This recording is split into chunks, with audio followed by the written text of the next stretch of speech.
Before we delve into the chilling abyss that is our story tonight, a story of shadows that danced in the Windy City and a monster who saw people as his puppets, I want to ask you a question. Do you believe in true evil? Not the cinematic, mustache-twirling villain, but the quiet, patient, and methodical darkness that can live next door? The kind that meticulously plans, flawlessly executes, and leaves behind only beautiful, terrifying silence. The tale of the Marionette is not for the faint of heart. It is a journey into the mind of a predator and the obsession of the detective who hunted him. If you crave stories that explore the darkest corners of the human psyche, that peel back the layers of a city's gilded facade to reveal the rot beneath, then you've come to the right place. To ensure you don't miss a single heart-stopping chapter of this and other upcoming thrillers, take a moment now to subscribe. By doing so, you become part of a community that appreciates the art of the slow burn, the thrill of the hunt, and the intricate dance between madness and justice. Now turn down the lights, lock your doors. Let's begin. The first victim was an overture, a statement of intent performed in the key of silent, breathtaking horror. Eleanor Vance, a woman whose life was a carefully curated collection of charity galas, pearl necklaces, and joyless smiles, was found sitting at the breakfast nook of her penthouse apartment overlooking Lincoln Park. The morning sun streamed through the floor-to-ceiling windows, illuminating a scene of chilling domesticity. A porcelain cup of long cold tea was raised halfway to her lips. Her other hand rested on an open copy of The New Yorker. Her expression was one of serene contemplation, as if she were pondering a particularly clever cartoon. She was dressed in a silk robe the color of cream, and her silver hair was perfectly coiffed. She had been dead for at least 36 hours. Detective Jack Thorne stood in the doorway, the scent of expensive perfume and something else, something clinical and cloying, like formaldehyde trying to be polite, stinging his nostrils. At 52, Thorne wore the city of Chicago on his face. The deep lines around his eyes were maps of long winters and longer nights. His partner, Detective Isabella Rossi, a detective a generation younger and 100 times more proficient with a tablet, was already documenting the scene. "No forced entry, Jack," she said without looking up, her voice a low hum against the city's distant morning traffic. "Security logs show she came up alone 2 nights ago. No visitors. Doorman didn't see a thing. It's like her killer was a ghost." Thorne grunted, his gaze sweeping the room. It was immaculate. Not a cushion out of place, not a speck of dust on the gleaming marble floors. This wasn't the aftermath of violence. It was a tableau, an art installation. He walked closer to the body, his shoes silent on the plush Persian rug. He leaned in, careful not to touch anything. Eleanor Vance's eyes, a pale blue, were open and fixed on something far beyond the Chicago skyline. There were no marks on her neck, no signs of a struggle. Just this, stillness. "He posed her," Thorne said, his voice a gravelly whisper. "Look at the angle of her arm, the way the magazine is creased just so. This wasn't a murder. It was a production." "A production of what?" Rossi asked, finally looking up. The revulsion was plain on her young face, but her eyes were sharp, analytical. "I don't know," Thorne admitted. "But this is Act 1. His words proved prophetic. The medical examiner, Dr. Eris Thornjack's younger, more precise, and infinitely more irritating brother found the cause of death hours later. A single, almost invisible puncture mark at the base of the skull. The toxin was a custom compounded cocktail, a derivative of succinylcholine, a powerful paralytic. It would have frozen every muscle in Eleanor Vance's body within seconds, including her diaphragm. She would have been conscious, aware, but utterly unable to move or breathe. A silent, terrifying death. "He's a professional," Eris said over the phone, his voice crisp and devoid of emotion. "A pharmacologist, a doctor, maybe an anesthesiologist. The compound is sophisticated, almost untraceable. He didn't just kill her, Jack. He curated her death." The media, fed scraps by a leaky source in the department, had a field day. They called him the Penthouse Phantom, but the name didn't stick. The second victim ensured that. 2 weeks later, on the other side of the city in a blue-collar neighborhood called Bridgeport, a retired steelworker named Frank Kowalski was found in his garage. He was slumped over the engine of his prized 1968 Ford Mustang, a wrench in his hand, his brow furrowed in concentration. The garage was tidy, tools hung on a pegboard in neat rows. A greasy rag was tucked into his back pocket. He looked like any other weekend mechanic, lost in his work. The MO was identical. No forced entry. No struggle. A single puncture mark at the base of the skull, the same exotic paralytic agent. The scene was another perfect, frozen moment of life. Frank, the salt of the earth handyman, forever fixing his beloved car. Eleanor, the high society dame, forever enjoying her morning paper. The city began to panic. The killer crossed social strata, age and race. There was no discernible pattern, no connection between the victims. The only link was the killer's method. His silent, theatrical staging. It was a journalist for the Chicago Tribune who gave him the name that finally captured the public's horrified imagination. She wrote, "He does not just kill his victims. He arranges them, poses them like dolls in a macabre play of his own devising. He is not a mere phantom. He is the master of the strings, the silent director. He is the marionette." The name echoed through the city's streets, a whisper of fear that turned locks and made people glance over their shoulders. The marionette was hunting, and Chicago was his stage. Thorne and Rossi were drowning in a sea of dead ends. They ran background checks on everyone who had ever known either victim. They canvassed neighborhoods, interviewed estranged family members, and chased down disgruntled employees. Nothing. The killer left no fingerprints, no DNA, no fibers.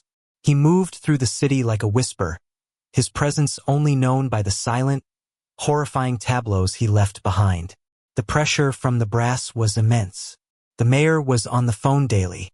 A citywide task force was formed, with Thorne and Rossi at its lead, but it felt like a hollow gesture. They were hunting a specter. One night, drowning his frustration in a glass of bourbon at a corner bar, Thorne was staring at the crime scene photos of Frank Kowalski's garage. He'd looked at them 100 times. The tools on the wall, the oil stains on the floor, the position of the wrench in Frank's hand. Everything was perfect. Too perfect. "What is it, Jack?" Rossi asked, sliding into the booth opposite him. She nursed a club soda. She never drank on a case. "It's the details," Thorne mumbled, pointing a thick finger at a photo. "Look at this. The tools. They're all clean. A guy like Kowalski, a man who lives and breathes for this car, his tools wouldn't be pristine. There'd be grease under his nails, but his hands were clean, scrubbed. The rag in his pocket has no oil on it. It's a prop." Rossi leaned in, her eyes narrowing. "You're right. And Eleanor Vance. Her tea was Earl Grey. Her housekeeper said she only ever drank English breakfast. It was the wrong tea." A cold dread, mingled with a sliver of excitement, washed over Thorne. These weren't just posed scenes. They were inaccurate scenes. They were the killer's idea of what these people's lives were, a flawed outsider's interpretation. He wasn't just posing them. He was replacing their reality with his own. "He's an artist," Thorne breathed. "A failed one, maybe. He's correcting what he sees as flawed performances. He's the director, and they are his puppets." It was a psychological leap, not a piece of hard evidence, but it felt right. They weren't looking for a conventional hitman or a frenzied psychopath. They were looking for a perfectionist, an observer, someone who watched from the wings. The third victim appeared a week later. A young street musician, found on a bench in the Millennium Park Gardens, her violin tucked under her chin, bow poised over the strings, as if about to play a heartbreaking adagio. Her empty violin case lay open at her feet, a few dollars scattered inside. The scene was poetic, tragic, and utterly terrifyingly still. Rossi, her face pale in the pre-dawn light, found it. It was almost invisible, tucked into the lining of the violin case, partially hidden by a dollar bill. It was a tiny object, no bigger than her thumbnail, carved from dark wood. It looked like a ball-and-socket joint. the kind you would find inside the limb of an antique marionette. Thorne held it in his gloved palm. It was the first mistake. The first physical clue the killer had ever left behind. It was a signature, a piece of his craft dropped in the heat of his creation. "He's getting arrogant," Rossi whispered. "No," Thorne countered, his eyes fixed on the tiny wooden joint. "He's not getting arrogant. He's taking a bow." The curtain had risen, the first act was over, and the marionette was now waiting for his applause. For Thorne, it felt like the play had just become terrifyingly real, and he was the unwilling lead actor in a drama where any wrong move could mean another perfectly posed body waiting for its close-up. The discovery of the small wooden joint was like a single candle lit in an abyss. It was a tangible link to the killer's world, a world they now understood was steeped in theater, artifice, and a terrifying obsession with control. The task force descended upon the clue with feverish intensity. Labs analyzed the wood ebony old and dense. Forensics dusted it for prints, but it was wiped clean just like everything else. Rossi, however, saw a different angle. She didn't see a piece of wood. She saw a piece of craftsmanship. "This isn't mass-produced," she argued during a morning briefing, holding up a magnified image on the main screen. "Look at the tooling marks. They're precise, but they're manual. This was made by hand. We're not looking for someone who buys puppets. We're looking for someone who makes them." Her insight sent the investigation down a new, winding path. They compiled lists of artisan doll makers, puppeteers, antique restorers, and master woodworkers in the tri-state area. The list was dauntingly long, and each interview was another exercise in frustration. They met with gentle old men who carved songbirds and eccentric artists whose workshops were filled with nightmarish creations, but none of them radiated the cold, meticulous aura of the marionette. Meanwhile, the city held its breath. The story of the wooden joint had leaked, and the media ran wild with it. The marionette was no longer just a killer. He was a character, a bogeyman with a calling card. The fear was palpable. People started altering their routines, avoiding being alone. The vibrant, bustling city of Chicago began to feel muted, its people moving like puppets themselves, their strings pulled by fear. Thorne felt the weight of it all pressing down on him. The case was consuming him, seeping into his dreams. He saw the victim's still faces when he closed his eyes. Eleanor Vance's serene gaze, Frank Kowalski's focused brow, the young violinist's tragic, silent song. He felt a strange, unwilling connection to the killer, a man who saw the world as a stage. Thorne, in his own way, saw the city as a puzzle, a vast, complex mechanism of cause and effect. Now, a foreign gear had been thrown into the works, one that turned with silent, deadly precision. The killer remained silent for a month, the longest gap yet. A grim hope began to flicker in the department. Maybe he'd made a mistake, got scared, and disappeared. Thorne knew better. This wasn't a man driven by impulse. This was a man with a schedule, a production calendar. He wasn't gone, he was rehearsing. While the team chased down puppeteers, Thorne and Rossi pursued their flawed performance theory. They dug deeper into the victims' lives, looking for the tiny inaccuracies the killer had inserted. The Earl Grey tea, the clean tools. For the violinist, whose name was Sarah, they discovered the music she was playing. The sheet music propped on a small stand beside her was Bach's Chaconne in D minor, a notoriously complex and emotionally raw piece. Her roommate said she never played Bach, Rossi reported, scrolling through notes on her tablet. Said Sarah found him too rigid, too mathematical. She was all about emotional, romantic pieces. Liszt, Chopin. She called Bach scaffolding for the soul, not the soul itself. So the killer replaced her music with his own, Thorne mused. He thought Bach was more appropriate for the scene, more profound. He's a critic, Rossi added. A deadly, arrogant critic. The breakthrough came from an unexpected place. Rossi, a digital native, believed the killer might have left a digital footprint, however faint. While others looked at physical evidence, she dove into the internet's archives. She cross-referenced keywords, artisan puppetry, marionette carving, theatrical design, and Chicago. For days, she was lost in a labyrinth of obscure blogs, defunct forums, and archived university websites. Then she found it, a digitized program from a fringe theater festival held in Chicago 22 years ago. The festival was called The Stage of Flesh and Wood. One of the featured troupes, a small avant-garde group, was named the Grand Guignol Revival. Their specialty was dark, psychological dramas using a mix of live actors and life-sized marionettes. Their productions were known for their hyper-realistic, often disturbing stage settings. Rossi's heart hammered against her ribs as she scrolled through the program notes. There, listed under set design and puppet fabrication, was a single name, Daniel Crowe. "Jack, I think I've got something," she said, her voice tight with excitement. They were in the task force room, the walls covered in photos and timelines. Thorne walked over, his eyes weary.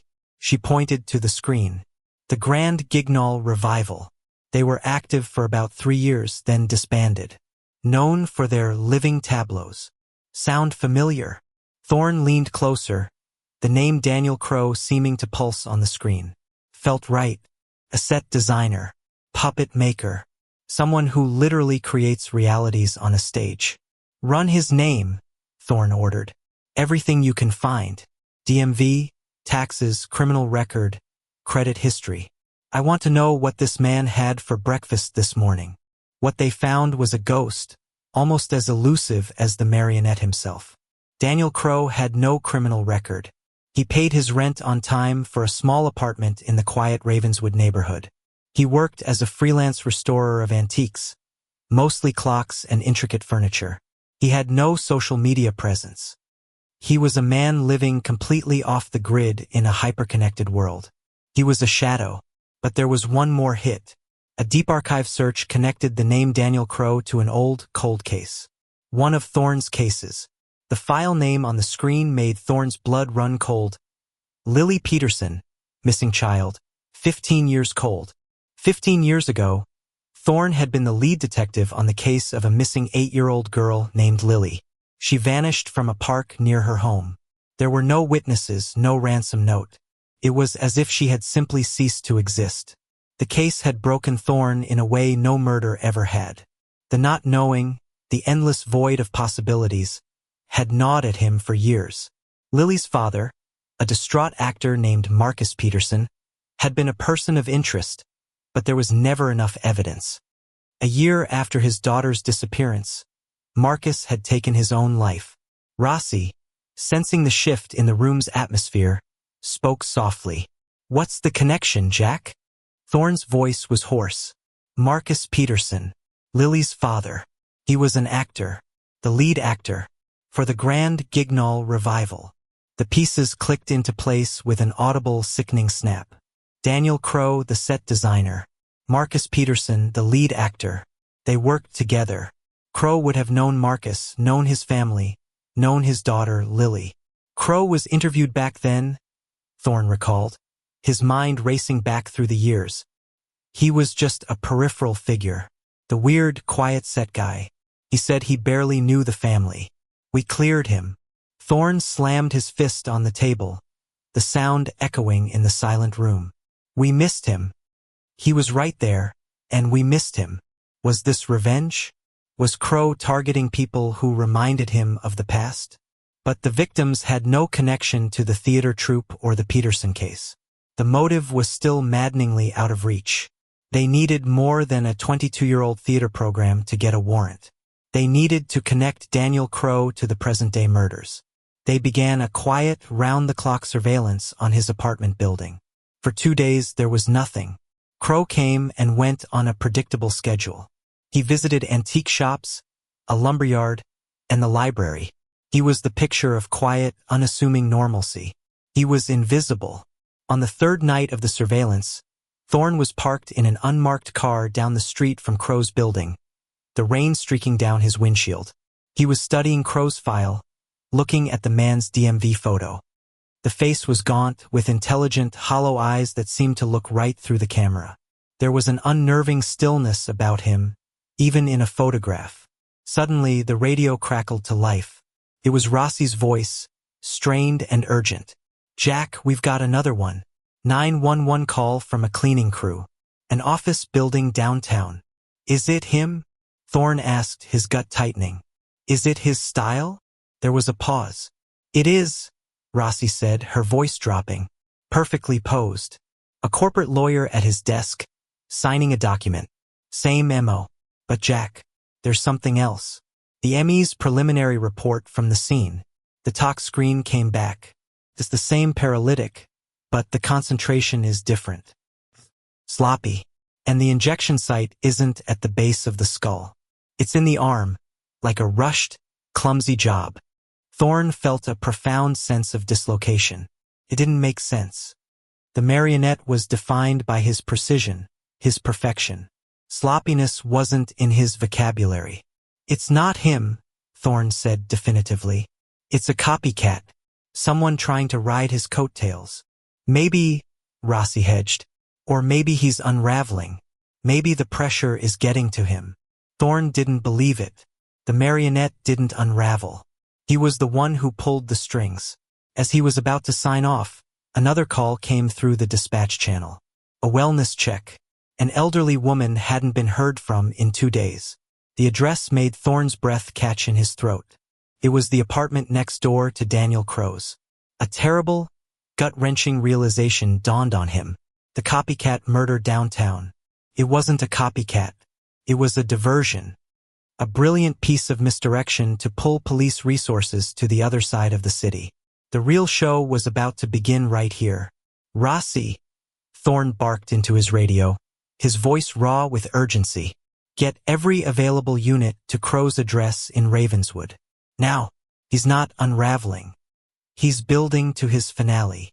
He threw the car in drive, tires squealing on the wet pavement as he sped towards the apartment building. He knew, with a certainty that chilled him to the bone, that they were no longer just observers of the marionette's play. They had just been cast in the final, bloody act. The door to Daniel Crow's apartment was unlocked. Thorne and Rossi went in first, weapons drawn, the metallic tang of adrenaline in their mouths. The air inside was thick with the smells of old wood, turpentine, and a faint, sweet chemical scent that turned Thorne's stomach. The apartment was a workshop, a museum of madness. The main living area was dominated by a large workbench littered with carving tools, jars of varnish, and delicate brass mechanisms.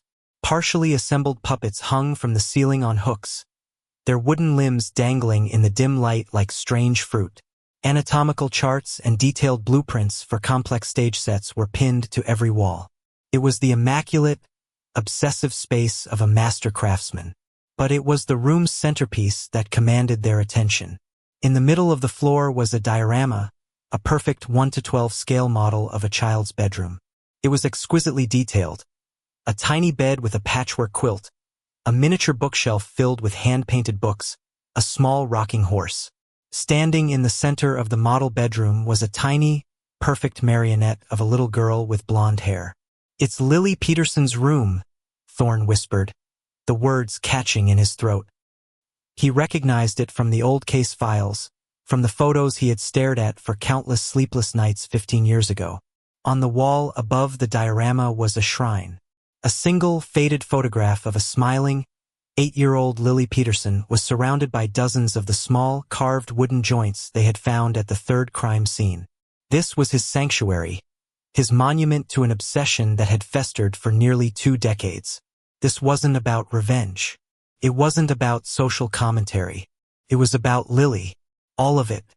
"He never got over her," Rossi said, her voice filled with a mixture of awe and disgust. "He's been living in the past all this time." Suddenly, a patrol officer called from the next apartment, the one where the wellness check had been requested. "Detectives, you need to see this." The scene next door was chaos. Unlike the pristine, artful murders of the marionette, this was a slaughter. The victim, an elderly woman, lay on the floor amidst overturned furniture. The cause of death was obvious and brutal. It wasn't the work of the marionette. In the victim's hand, however, was a clump of dark hair and a piece of torn fabric from a man's coat. She must have seen something, Thorne deduced. the entire narrative crashing into place. She was his neighbor. She saw him preparing, saw a victim. Maybe she confronted him. He panicked. He couldn't use his poison, his ritual. He had to silence her, and it was messy. It broke his pattern. The copycat murder downtown was the key. It wasn't a diversion in the way they'd thought. It was an alibi. After the messy, unplanned murder of his neighbor, Crow needed to prove the marionette was still active, still precise, somewhere else. So he used a cruder method on a victim of opportunity downtown, mimicking his own style just enough to send the police on a wild goose chase while he made his escape. He had broken his own perfect script. The artist had been forced to improvise, and it had shattered his composure. "He's running," Rossi stated, looking at the chaos. "He's abandoned his workshop, his sanctuary. He's in the wind." "No," Thorne countered, his gaze drawn back to the blueprints on Crow's wall. They weren't just for any stage. He recognized the layout, the architecture. "He's not running. He's going home. He's going to his stage for the final performance." The blueprints were for the Orpheum Grand, a once magnificent theater that had been abandoned for 30 years. It was the same theater where the Grand Guignol Revival had performed their last show. The place where Daniel Crow's obsession was born. The Orpheum Grand was a cavernous, decaying skeleton of a building. Dust hung in the air like a permanent fog, dancing in the beams of their flashlights. The silence was absolute, broken only by the dripping of water somewhere deep within the theater's bowels. Thorne and Rossi led a small SWAT team, their footsteps echoing on the cracked marble floor of the lobby. They found him on the main stage. The stage was lit by a single, bare work light, casting long, distorted shadows. In the center, Daniel Crow stood, not with a weapon, but with a collection of ropes and pulleys in his hands. He wasn't looking at them. His attention was focused on his final creation. It was a life-sized marionette, exquisitely crafted. It was suspended from the rafters, its limbs limp. It was dressed in a simple blue dress and had a wig of flowing blonde hair. It was a perfect, life-sized replica of 8-year-old Lily Peterson. Crow was calm, his movements fluid and practiced. He looked up as the team surrounded the stage, his hollow eyes showing no fear, only a kind of serene disappointment, as if they had arrived too early and interrupted a sacred ritual. "You're a little early," he said, his voice soft but resonant in the vast, empty hall. "The overture has not yet concluded." "It's over, Daniel," Thorne said, his voice firm, his weapon steady. "Put the ropes down." Crow smiled, a sad, thin-lipped expression. "Over? No, detective. It's just beginning. You see, you've all been playing your parts beautifully. The bumbling police, the frightened populace, the sensationalist media. You are all my actors. But you don't understand the play." He turned his attention back to the hanging puppet. They were all so noisy, so chaotic, trapped in their pointless, repetitive lives. Eleanor with her vapid social calendar, Frank with his greasy engine, the girl with her sentimental music. They were broken puppets, their strings tangled in mediocrity. I didn't kill them. I fixed them. I gave them one perfect, silent, meaningful moment. I gave them art. "What about Lily?" Thorne asked, taking a step closer. Was she a broken puppet, too? For the first time, a flicker of emotion crossed Crow's face. It was a deep, profound grief. Lily was perfect. She was the only one who was ever perfect. But the world would have tangled her strings. It would have dirted her, broken her. I couldn't let that happen. The confession hung in the dusty air. He hadn't killed her 15 years ago. He had taken her. "Where is she, Daniel?" Thorne pressed, his voice dangerously low. "She is safe," Crow said, a beatific look on his face. "I preserved her. I gave her a quiet place, a perfect place, where the world could not touch her, where she could be my beautiful doll forever." He looked at the marionette above him. "This is just a tribute, an echo of her perfection. My masterpiece." He pulled one of the ropes. The puppet's arm lifted in a graceful, sweeping wave. Thorne knew in that moment that a bullet would be too simple.